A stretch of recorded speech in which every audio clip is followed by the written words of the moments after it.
Hey everyone, welcome back to the channel where we explore the wild, weird and sometimes dangerous world of cars. I'm Josh and today we're diving into the top 5 most dangerous cars of the 20th century. These cars weren't just fast or flashy, they were straight up deadly. From exploding fuel tanks to cars that roll over on a whim, we're covering the worst offenders that should have come with a health warning. Kicking off our list is the quirky BMW Isetta, often called a bubble car. This thing was a city dweller's dream, cheap, compact and easy to park. But there was one big problem, it was essentially a death trap. The Isetta had just one door, and it was in the front.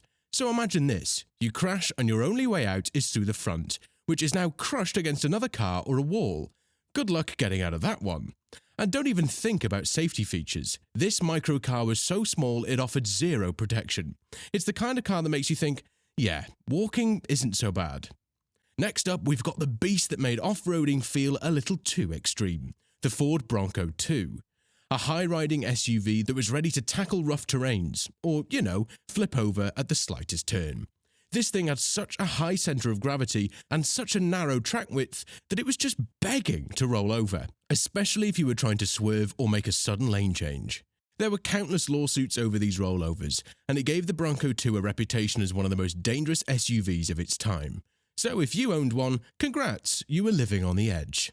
Now you might have heard of the Yugo. If you haven't, consider yourself lucky. The Yugo GV was a budget car imported from Yugoslavia. At first glance, it seemed like a good deal, until you drove it. Let me put it this way, the Yugo was so poorly built that just owning one was an extreme sport. The materials were cheap, the engine was unreliable, and if you got into an accident, forget about it. This car failed nearly every crash test it was put through, collapsing like a tin can. It didn't just earn a reputation as a bad car, it became a punchline.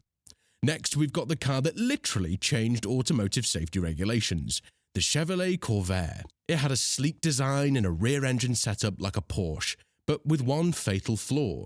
The first generation of the Corvair had a dangerous tendency to oversteer and roll over due to its rear suspension design. This thing was so unstable that Ralph Nader dedicated a whole chapter to it in his book Unsafe at Any Speed. It became a symbol of automotive negligence and sparked a safety revolution. Basically, the Corvair is the reason we have modern safety standards in cars today.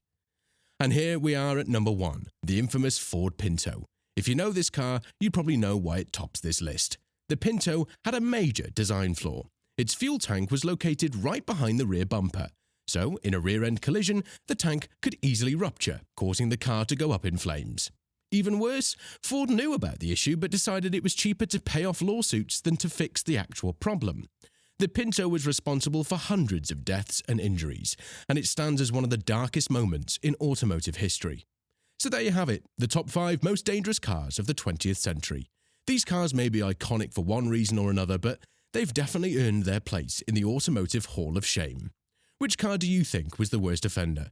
Did we miss any other deadly rides? Let us know in the comments below. And don't forget to smash that like button and subscribe for more automotive content. Thanks for watching, and we'll see you in the next one.